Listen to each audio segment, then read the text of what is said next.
यदि पांचजन्य काव्य प्रसून प्रिय साहित्य साधकों, आज आपके समक्ष पुनः उपस्थित हूँ। गज़ल पाठशाला नंबर 3 लेकर के आपके समक्ष उपस्थित हूँ। मैं आचार्य नित्यानंद वाजपेयी।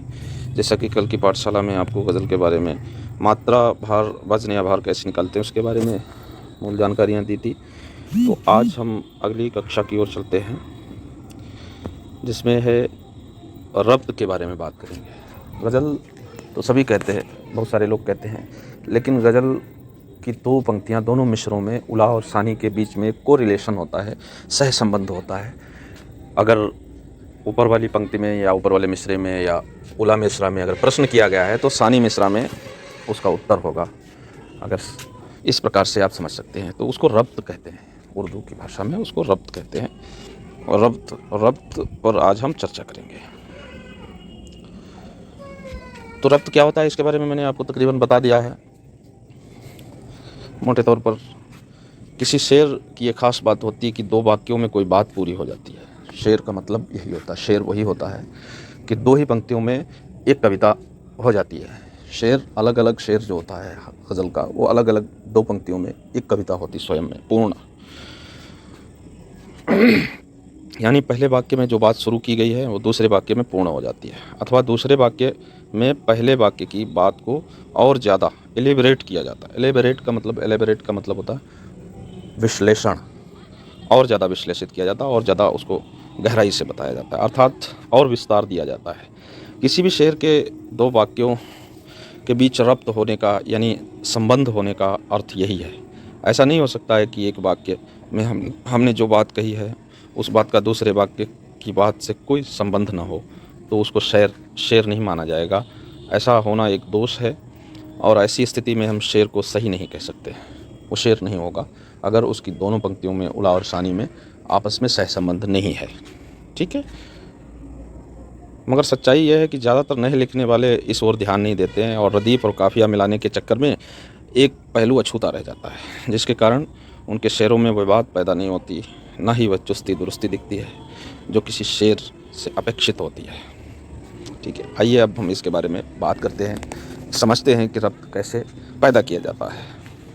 अभ्यास है शेर में रब्त हो, हम निम्नलिखित अभ्यास द्वारा समझने की कोशिश करते हैं। हम फिलहाल बहर या वज़न का ख्याल नहीं रखेंगे और यूं ही बातचीत के लहजे में बात समझने की कोशिश करेंगे। एक वाक्य लेते हैं जो किसी बहर में नहीं है। पहले हम बहर पर ध्यान नहीं देंगे। आज मौसम कितना सुंदर है। मान लो पहली वाली पंक्ति में ये बात कही गई, कोई बहर में बात नहीं कही गई है, लेकिन एक आपको शाब्दिक तौर पर समझाने का प्रयास किया गया है कि रब्त कहते किसको है। जैसे अगर पहली पंक्ति में कहा गया कि आज मौसम कितना सुंदर है, उला मिसरा में कहा गया है। अब यदि ऊपर लिखा वाक्य उला मिसरा है और हमें बहर या वज़न की ओर ध्यान दिए बगैर इसका यदि सानी मिसरा लिखना है तो क्या लिखेंगे? इससे पहले कि आप लोग कमेंट बॉक्स में भी लिख सकते हैं कि इस आज मौसम कितना सुंदर है, अगर ये उला मिसरा है तो सानी मिसरा में आप क्या लिखेंगे, है ना।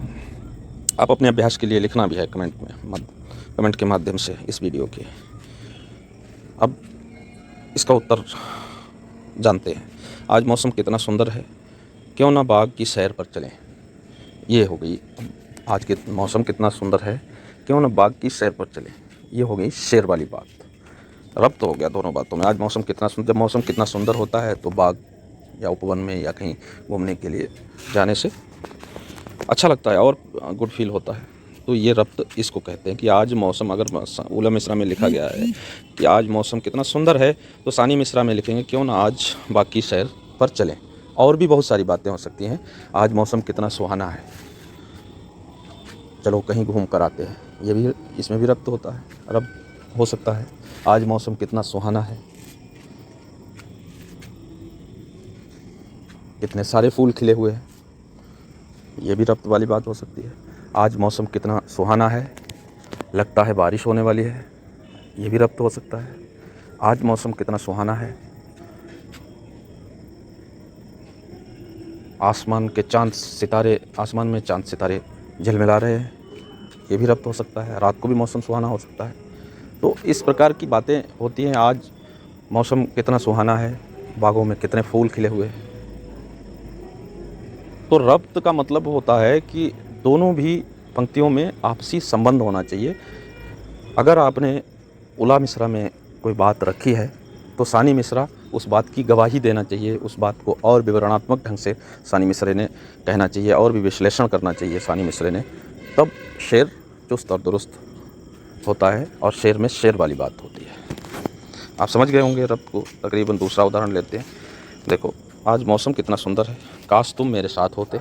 ये भी रब्त है। और भी उदाहरण दिए हुए हैं। आज मौसम कितना सुंदर है मगर तुमसे ज़्यादा नहीं। देखो, ये भी रब्त है। कितनी बढ़िया बात है। अगला देखिए, रब्त की बात अगर उला मिश्रा में लिखा है कि आज मौसम कितना सुंदर है तो कल मैं जुए में हार गया। अब इसमें रब्त है क्या, बताइए। आज मौसम कितना सुंदर है और कल मैं जुए में हार गया, आपसी संबंध है किसी प्रकार का। ये ब्लैक डेमो के उदाहरण हैं। चंद एक डी से लेकर शुरू हो रहे हैं। आज मौसम कितना सुंदर है, परसों रात मैं सो नहीं पाया। कोई रब्त है? नहीं है। तो इस प्रकार से दो जो हैं वो आपको ब्लैक डेमो मतलब ब्लैक एग्जाम्पल दिए गए हैं और बाकी 2-3 एग्जाम्पल सुंदर दिए गए। आप खुद पढ़कर देख सकते हैं इन वाक्यों को। आज मौसम कितना सुंदर है, क्यों ना आज बाग की सैर पर चलें। आज मौसम कितना सुंदर है, काश तुम मेरे साथ होते। आज मौसम कितना सुंदर है मगर तुमसे ज़्यादा नहीं। ये तीनों वाक्य ABC ये शेर के अनुसार हैं, रब्त के अनुसार हैं, लेकिन D और E वाक्य जो है वो रब्त के अनुसार नहीं है। अब ऊपर के इन 5 उदाहरणों में देखने से पता चलता है कि ABC उदाहरणों में रब्त है, अर्थात दोनों वाक्य अर्थ में एक दूसरे से जुड़े हुए हैं। वही D और E उदाहरणों में रब्त नहीं है, यानी दोनों वाक्य अर्थ में एक दूसरे से जुड़े नहीं हैं। तो इस बात को आप समझ चुके होंगे, इसको कहते हैं रब्त। अब रब्त जब शेर के उला और सानी मिश्रा में होता है तो विस्फोट पैदा करने वाला शेर बनता है। रब्त की बात इतनी कहनी है, उम्मीद है आप समझ गए होंगे। आप मेरी तरह कमेंट बॉक्स में आपके द्वारा बनाए ऐसे सानी मिसरे लिखें जिससे उला मिसरे के रब्त, जो उला मिसरे से रब्त खाता हो। आपका उला मिसरा है, हमारी शादी के 25 साल बीत गए। ठीक है, अब इसकी सानी मिसरा आपने लिखना है। ऐसे वाक्य में ही लिखना है, किसी बहर में नहीं लिखना है, कोई गेयता नहीं, कोई छंदबद्धता नहीं, लेकिन हमारी शादी के 25 साल बीत गए, इस पर आपने सानी मिसरा लिखना है। आपका उला मिसरा है, हमारी शादी के 25 साल बीत गए। अब इस वीडियो में मैं देखना चाहता हूँ कि कितने कमेंट के माध्यम से आप लोग सानी मिसरा लिखेंगे।